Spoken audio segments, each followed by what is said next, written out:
சரி, ஆண்டவர் இந்த பூமியில வந்து அற்புதங்கள்லாம் செய்தார்ல, எந்த அற்புதமாவது ரிஸ்க் எடுத்தாரா? எந்த அற்புதம் செய்வதற்காவது அவர் ரிஸ்க் எடுத்து? கானா ஒரு கல்யாண வீட்டுல தண்ணீரை ரசமா மாத்த என்ன செய்தார்?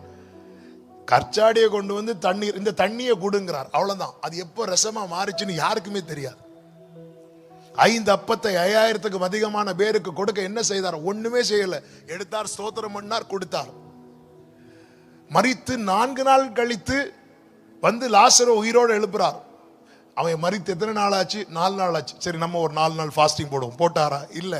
லாசருவே வெளியே வாண்டார். சிம்பிளா முடிச்சிட்டார். 6000 பிசாசுகள் ஒரு வாலிபனுக்கு பிடித்திருக்கிறது. ஒரு வாலிபனுக்குள்ளே 6000 பிசாசை துரத்து அவர் 6000 வார்த்தைகள் சொல்லல. போ, அவ்வளவுதான். எந்த அற்புதம் செய்யறதுக்கும் கர்த்தர் ரிஸ்க் எடுக்கல. ஆனா ஒரே ஒரு காரியத்துக்காக அவர் ரொம்ப கஷ்டப்பட்டார். என்ன காரியத்துக்காக தெரியுமா? என்னை பாவமற கழுவ. இதற்காக அவர் பட்ட பிரயாசம், அவர் பட்ட பாடுகள், ஆமென், அது கொஞ்சமல்ல, அது கொஞ்சமல்ல. ஆமென். ஆண்டவர் நமக்கு தந்த ரட்சிப்பு விலையேற பெற்றது. ஹல்லேலூயா.